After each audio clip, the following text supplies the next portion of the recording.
Hello, welcome again to Sport Unlocked. And as ever, we're grateful if you can hit subscribe, rate, review us, and share the link to spread the word to listen to Martyn Ziegler from The Times, Tariq Panja from The New York Times, and myself, Rob Harris from Sky News.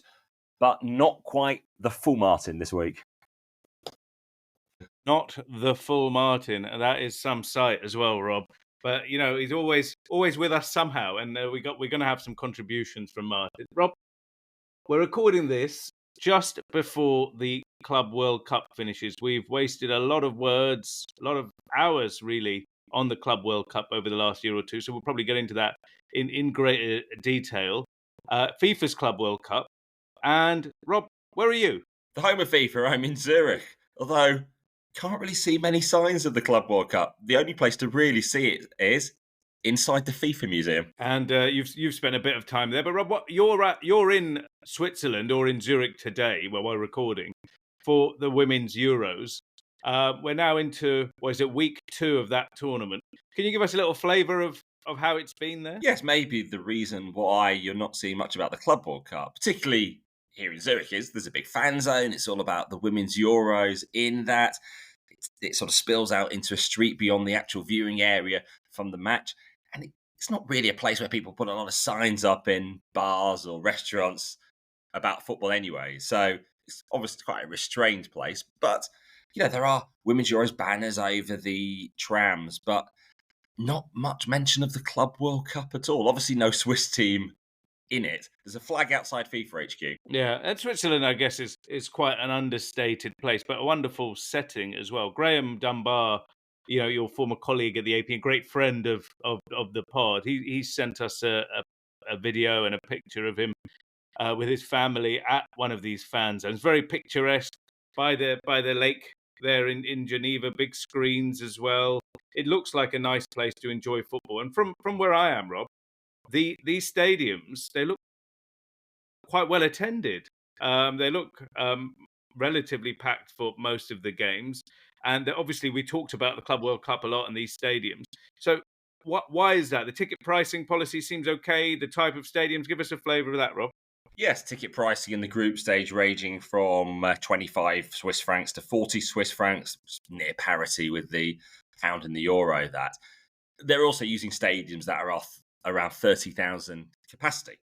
So that faced a bit of criticism, but if you do look back to England when it was hosted there in 2022, beyond Old Trafford being used for the opening game and Wembley for the final, most of the venues England played in were around 30,000. So that's where things are. And they do have record ticket sales over 600,000. And by using those 30,000 seat stadiums in a country like Switzerland, people aren't talking about empty seats because they look pretty packed. Yeah, I think more people well versed in following women's football will be able to speak in greater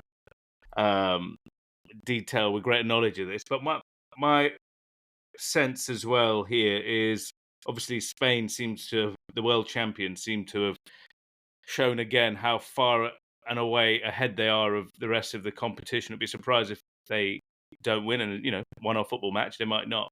But the quality of women's football, there seems to be a few nations that, including England, after a rough start, seems to have gone ahead. That's where the investment has been as well. And some nations that were champions, you know, not that long ago, like the Dutch in 2017, seem to have fallen away.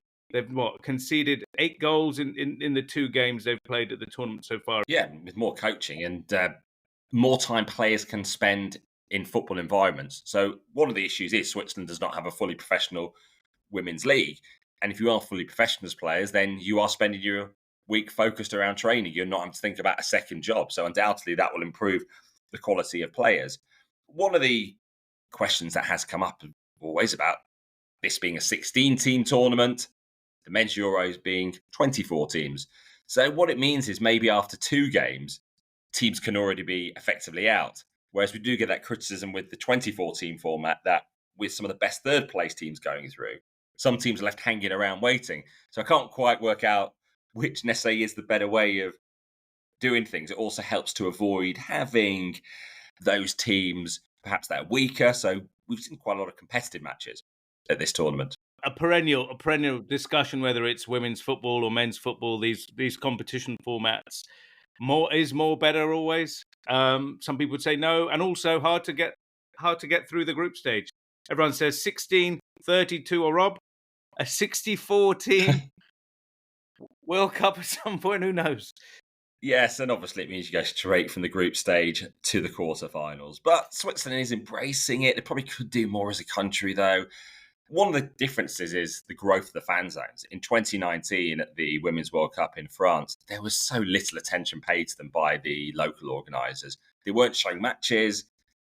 There was no alcohol being sold. Yet here in Switzerland, you've got the matches on. You can have a drink. It is very friendly. Rival fans can mix as well. So you can have drinking without the need for sort of hostility. And it's very low-key presence in terms of security. So, there is a good vibe around, certainly. And Just a different experience, a different atmosphere, you say. So just on the alcohol, so obviously people used to going to men's tournaments. No, you're not going to get served in your seat, for example. Did I see videos of people selling booze at the seat at the women's Euro? Is that right? there's also one walking in with a crate of beer, more like the cricket in England, it looked like. There you go. Yeah. So you got the beer snake at the women's football. And obviously, Switzerland is an expensive country, so quite challenging for the fans coming here. But one thing notable in Zurich, the home of FIFA, I don't think they really appreciate FIFA here, because unless you go towards FIFA HQ and you see the signage, then FIFA Strasse, there's no mention at all. I wonder if that's why, in part, FIFA have decided to leave. Maybe they don't feel the affection in the place. Think, why should we stick around here? Well, they're certainly feeling the affection of New York, aren't they, Rob? There was a bit of news this week. Yes, another new FIFA office. So we've seen it expand to Miami recently in the United States. A lot of the compliance and legal department is there. But now a new office in New York open with great fanfare in Trump Tower, with Gianni Infantino attending with Eric Trump, the president's son. Yeah. Look, we've talked about the Infantino and Trump loving for so long now, but really, there's so many questions here. Of all the buildings in all of New York to find a city not short of tower blocks, it had to be in Trump Tower. And the strange video, again posted on Instagram by Gianni Infantino, didn't quite explain exactly why they're there. He called it a lucky building, I noticed. And I was like, what a strange choice of word. I contacted a FIFA comms person to ask, what does he mean? Why is this a lucky building? And I'm still none the wiser. And you think, actually, for FIFA, surely it's an unlucky building, or maybe a lucky building for Gianni Infantino. I'll tell you why. This is the building where Chuck Blazer, the notorious Chuck Blazer, who was, I guess, patient zero of the FIFA scandal, the person that the FBI tapped on the shoulder when they launched the investigation that nearly, knocked FIFA completely out, lived not just one flat, but famously two apartments, one for his cats. But this is the heart of the FIFA scandal in one way. So why would I say it's lucky? Without the FIFA scandal, is there a FIFA president, Gianni Infantino? So maybe lucky for him. The whole pathway to the presidency, because Chuck Blaze was brought down. Also lucky because Donald Trump launched his presidential bid there 10 years ago, walked down the golden escalator. Yeah, I'm sure Gianni Infantino, maybe, in days to come, keep your eyes peeled on that Instagram account, the golden elevator moment. He likes to be showered in praise, and doing that in Trump Tower surely is something that's on the cards. Yeah, looking at that date, actually, it was June 16th, 2015, when he officially launched his campaign. That was weeks after the raids here in Zurich. I think at the time, UEFA with Gianni Infantino in Prague at an executive committee meeting during the under-21 Euros. I seem to remember going out there. I don't think anyone there could have imagined linking those two events together. No. Again, the optics for some people are a bit awkward. People have contacted me, maybe they've contacted you, Rob, and maybe Ziegs and others, just from within and around football, some maybe around FIFA, to say, God, this is awkward. But, Rob, you've talked about this before. this proximity to Donald Trump, some would say it also helps. Gets things done, certainly. And maybe the time now to bring Martyn back in. He is on holiday, but still contributing to make sure we are updating with the pod. Here are his observations on Trump Tower and FIFA. Sure, we all know the history of FIFA executives and Trump Tower through Chuck Blazer, the late whistleblower FIFA member who had not one very expensive apartment in Trump Tower, which he rented, but two, because he used the other one to cater for his two unruly cats who couldn't be trusted to share his apartment. So he had another one paid for by CONCACAF, apparently. And the cats had it to themselves, and not to mention his enormous parrot as well, which added more colour to that. So I think for several reasons, it's a risky move reputationally for FIFA to open an office there. It once again highlights the sort of close connections of John Infantino and Trump, and also harks back to an era the new FIFA would like to forget. And it's all about the new era with this Club World Cup, which seems to be going on for a long time. Finally reaching the final, Chelsea against Paris Saint-Germain. In all, FIFA will claim it as a success. They'll get a full stadium for the final. The semi-finals look pretty packed. It was full at the start. They just struggled to shake off the narrative of empty seats throughout the tournament, but they'll probably still claim a pretty healthy average attendance throughout the tournament for what is a new event, a new concept, something they are trying to grow, and something that probably does look healthier to sell as a product than it did a year ago. Yeah, maybe we'll get into the details and do a proper autopsy of the tournament when the great man is back, when Martyn Ziegler is back with us. But yeah, you know, the stories that were there, not only the issue of ticket pricing and attendance, but I also think this big one about where and when you play football, the calendar debate is huge. And for me, this issue of the heat is also an important one. Yeah, you know, the rest of us can sit at home, sat on a sofa, you know, watching these athletes playing football. But for them, God, you know, we've seen the cooling breaks and things like that. But the comments from the players, it seems like there were some serious risks to be mitigated there. Enzo Fernandez, who is a Chelsea captain, or has captained Chelsea in the tournament, he said that there were times where he's had to sit down feeling dizzy, and that's why the best football won't be on show. Other coaches have said this as well. It's obvious, right? You run around in 40 degrees heat, you're not going to be running around that quick. Arsene Wenger, of course, has his position at FIFA said, certainly next year in stadiums, there will also be more with roofs and the TV times will be more sensitive. At the same time, the weather conditions can be a problem for everybody. And he said they are analysing some of the conditions going forward. He said with heat of over 35 degrees, the impact was on high-speed running. So this is about sprints, and said you've just got to deal with it. A lot of focus on what Jurgen Klopp said, worst idea ever invented in football. Obviously, the former Liverpool manager now holding that position at Red Bull, which perhaps you could say, even though Salzburg were in it, they've made quite a bit of cash from it, from the Red Bull group, that Klopp showing a certain independence, able to speak out about an event that Salzburg are in. Yeah, you mentioned Salzburg. I think that's the other takeaway from this. You know, this isn't the best of the best if you have the likes of Salzburg, and it depends what this tournament is gonna look like. And look, conceptually, I think it's not the worst idea, is it? I think most people would say fine, but it's the issue of how it's been executed.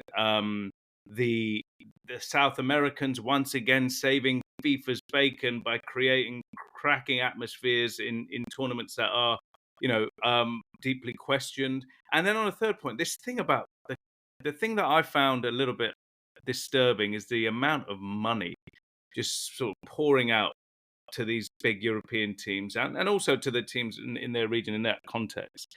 $100 million for 3 weeks, that just seems enormous, a huge amount of money.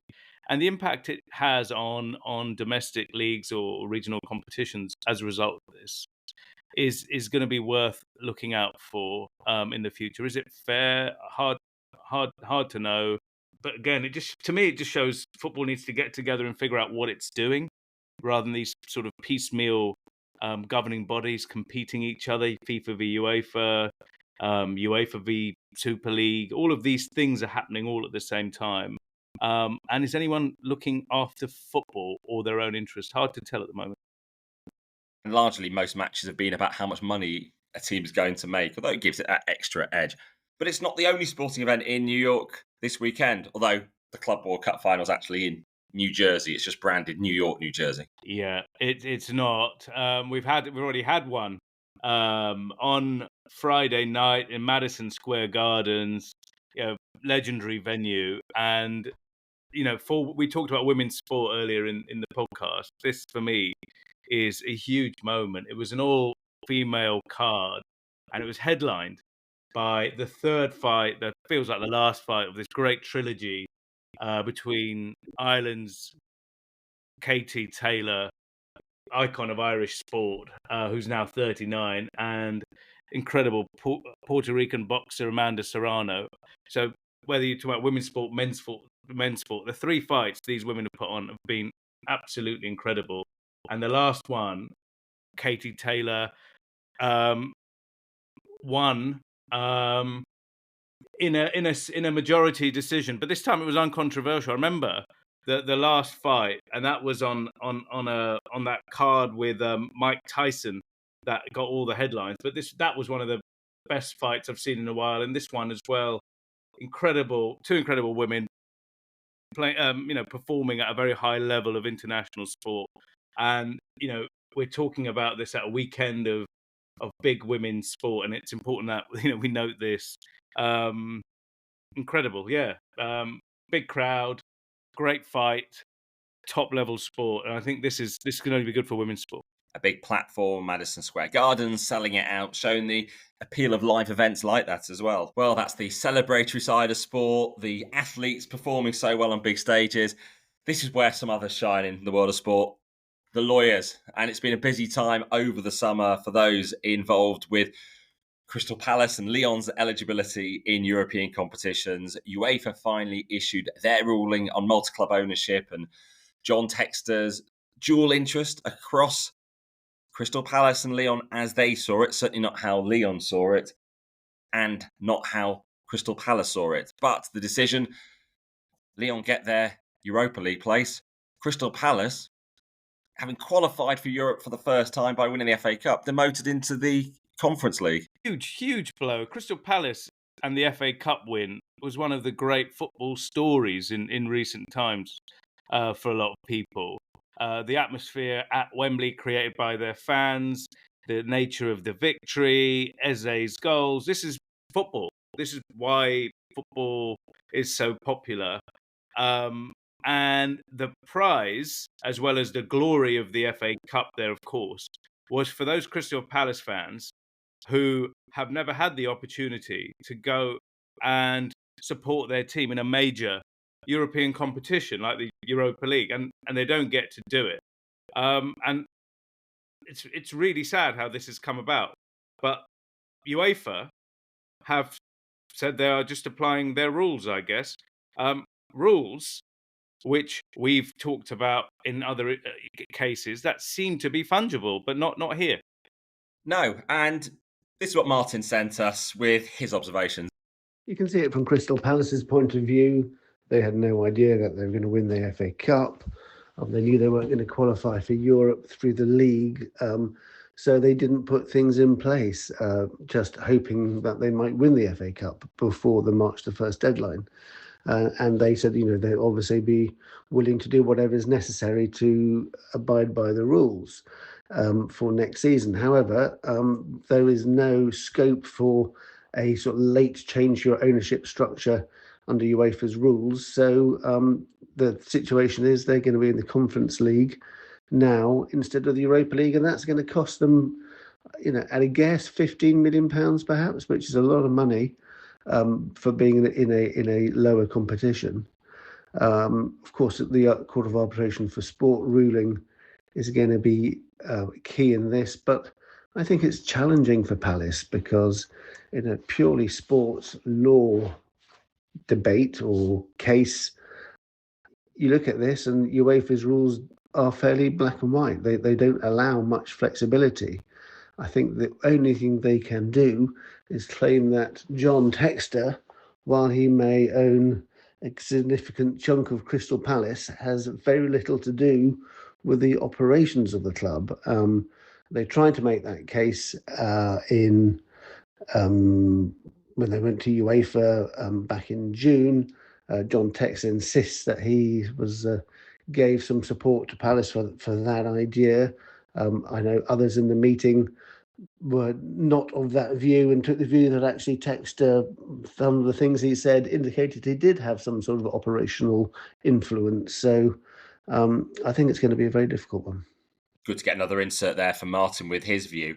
One of the things raised by the Crystal Palace chairman, Steve Parish, is the claim that UEFA sent their email to a standard info@ email address at Crystal Palace, pointing out the need to sort out any multi-club ownership issues for the deadline. Yeah, it'll be interesting to see whether that works. However, the rules are there. Maybe some proactive work from people who work at Crystal Palace might also be in order there. sportonlockpod@gmail.com should reach us directly. Exactly. If you want to comment on this or have a go at Rob, that's where you send your emails. But so what was the order of things here? First, Lyon. We mentioned Lyon. Why are we mentioning Lyon? Because Lyon had been relegated, as listeners who follow the pod would have heard, to the second division for their own financial problems. They appealed. That appeal to the French licensing authority succeeded after John Textor, the man at the heart of all of this, the American businessman, Florida-based businessman who's got his finger in all these pies or a stake in all these clubs, was replaced as chairman by American Michel Kang.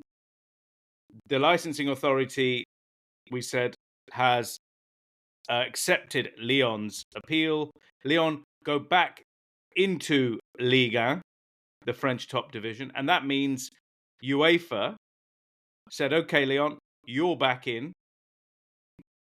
Europa League, and that is why, is that right, Rob? Crystal Palace have been demoted. Yes, and some, though, have pointed out that other clubs reached settlements, like Chelsea negotiating a fine since we last recorded, where in this case there seems to be no flexibility. Yeah, different case. So this is an issue related to the UEFA's version of PSR, or financial fair play, club sustainability rules. This is Chelsea, Barcelona, and all sorts of other teams, with Aston Villa. Huge losses, by the way. And they've been allowed to carry on playing, provided that they pay a fine. Some people, I saw headlines saying Chelsea hit with record fine. Those numbers, yes, a record fine couldn't be a record fine, but it's much less than they're paying for all these players that they're still buying. 31 million euros fine. I mean, you can earn that from a round or so at the Club World Cup? A round or so at the Club World Cup. In fact, you got João Pedro they bought during the Club World Cup. It's like half of him. And, of course, you've got the access to the winnings of being in the Champions League, for example, for a season, the sponsorship benefits of all of these things. So, yeah, a record fine, but one you're probably willing to pay if it gets you there. So I see it as a tax. Barcelona, we talked about. UEFA last year won an appeal saying that 250-odd million euros of revenue Barcelona provided cannot be accepted. So huge losses there as well.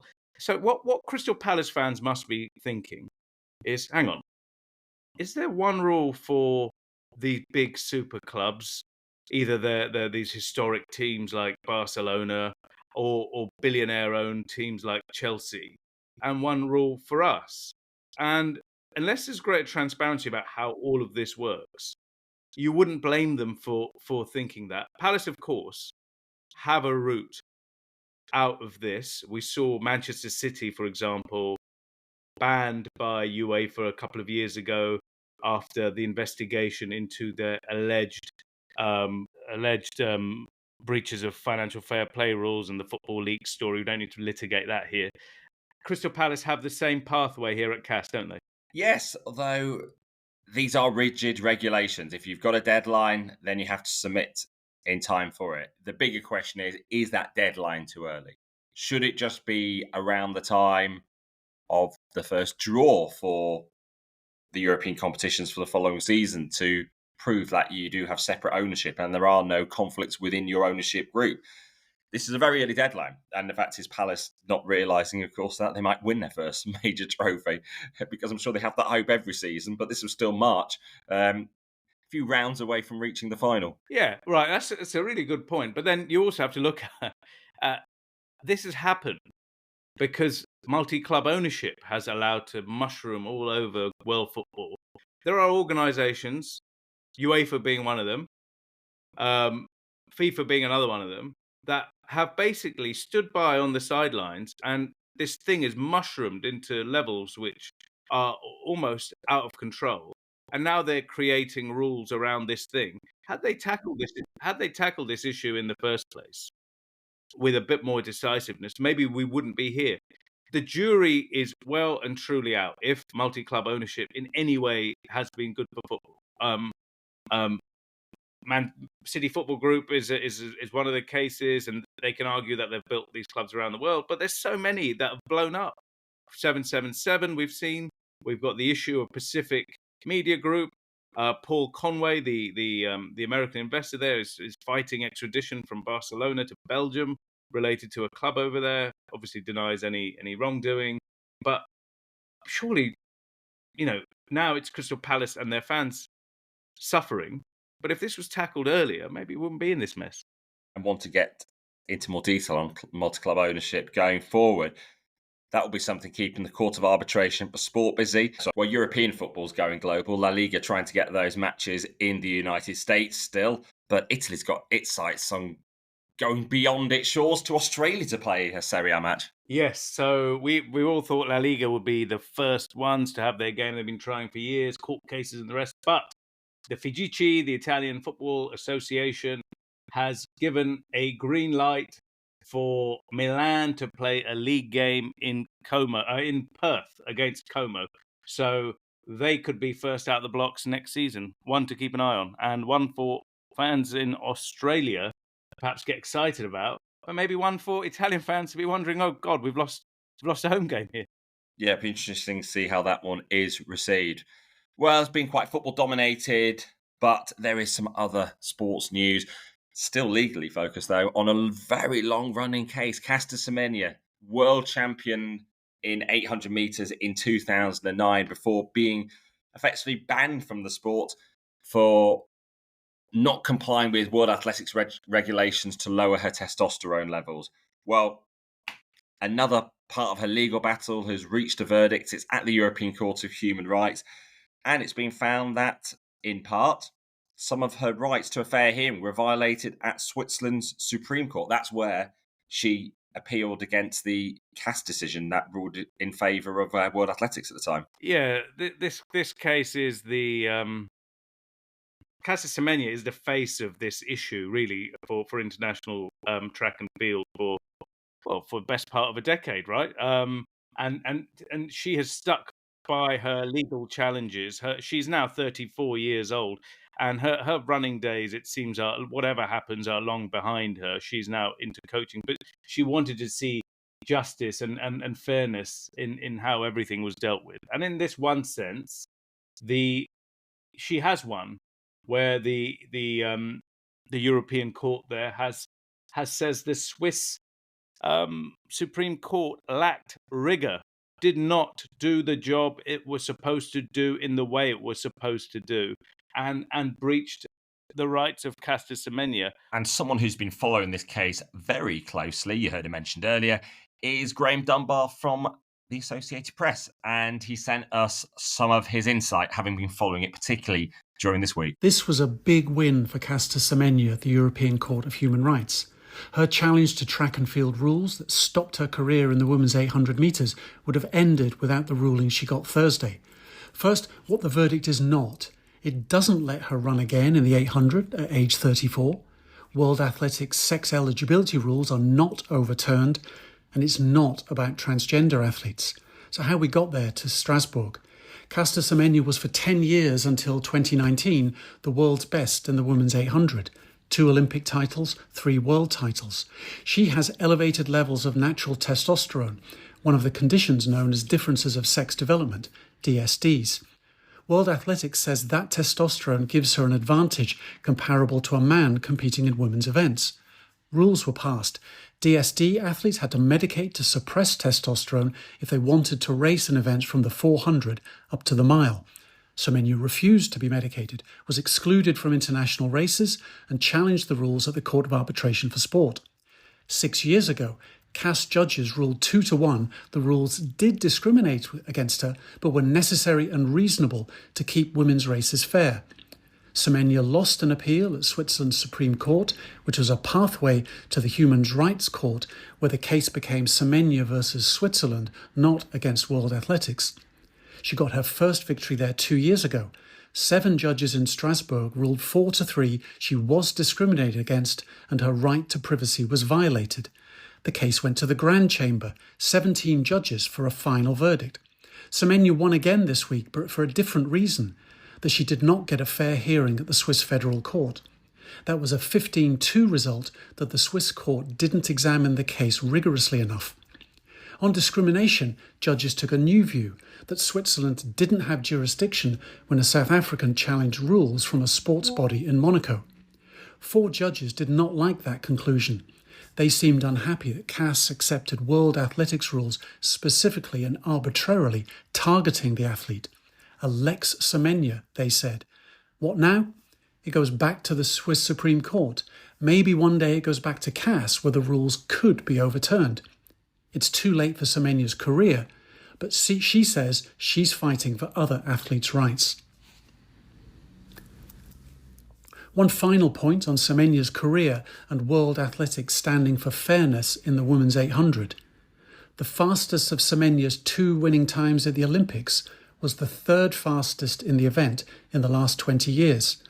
Pamela Gelimo in Beijing went faster, so too did Athing Mu in Tokyo. Well, Martyn sent his thoughts on what this could mean. I've been following the Caster Semenya case for a long time now. I mean, since the questions were first raised about her racing, this we're talking about before the London 2012 Olympics, and then the 2019 Court of Arbitration for Sport case, where World Athletics submitted for the first time that she was, in quotes, biologically male because she had male chromosomes.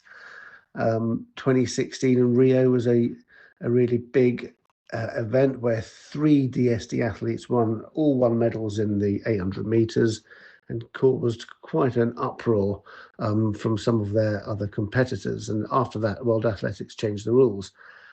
Now, I don't think this ruling by the European Court of Human Rights actually takes the debate or the rules as far as World Athletics on any further at all.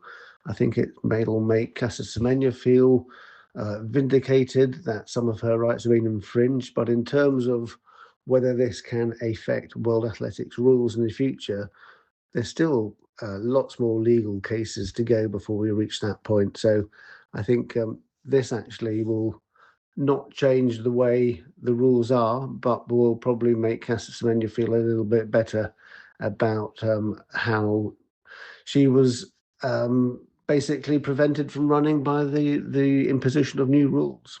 So it doesn't seem this will force World Athletics in any way to change their regulations at a time when they've actually gone even stronger, which is banning all trans and DSD athletes from the women's category. Yeah, I think that debate is raging. We're seeing the direction of travel there.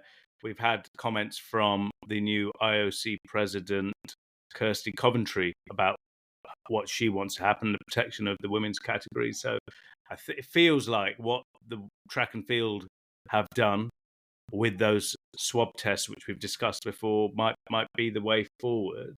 But Caster Semenya's case has proven that the sports bodies and even the Supreme Court in Switzerland there should have taken greater care the individual and the athlete, and I think that's quite important to point out.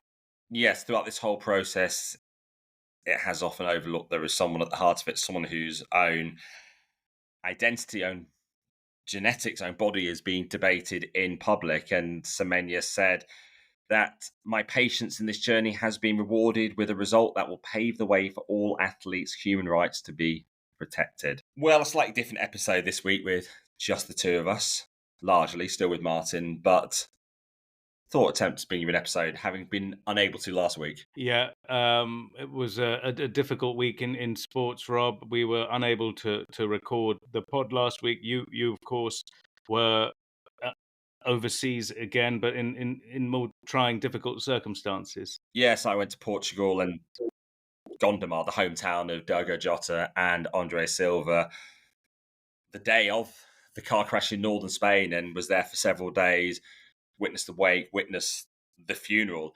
And I think it's one of those very challenging stories, one of the very challenging circumstances for people to comprehend. We're very used to covering older former footballers dying, but in my own mind, still cannot think of a Premier League player, someone at the peak of the English game, someone having just won the major trophies like the Premier League and a European title with the Nations League, being killed weeks later. Yeah, hard to get your head around something so random. And someone, I think and with all in the best possible way, the ordinariness of Diogo Jota. He is a Premier League football player that everybody recognises. That he's just those sort of players are always, you just think they're always there, right? And that must have been a difficult moment to cover for you. Yes, and probably in teams you often focus on a few star names, and then his journey from Gondomar is only focused on after he died. The fact that he didn't go through one of the major academies in Portugal, he fought for his positions, having gone through his local hometown. And certainly when you sort of hear so much about his character, that perhaps got overlooked in his lifetime. So it's interesting about how we focus on the breadth of a team and characters beyond some of those who are naturally the stars. But certainly very shocking to be there. And, you know, as a media as well, how we operate in such circumstances as well. There weren't media chasing after the Liverpool players, for instance, weren't approaching them. The only people we spoke to were ones that you knew wanted to speak to us. So thankfully for the Portuguese Federation, very helpful. They indicated that Roberto Martinez would speak and in English, and we got an indication that Andre Villas-Boas, now the Porto president, would speak. So they were largely the only officials involved, and then it was most about speaking just people in the town, those who knew them, and just how a town becomes the centre of a global football story like that. Yeah, it's very personal, isn't it, for the football figures involved? This is their friend. This is, you know, for people watching at home, it's a football player, but this is a very personal story for those involved, and yeah, a very difficult week. Yeah, so many with a connection, and obviously we're aware that because Jota is a Premier League player, his death does get more coverage. I guess the enduring popularity of football, Liverpool, for the people directly involved, this must be an awful moment. So just a thought for that. And Jota's 20 shirt has now been retired by Liverpool.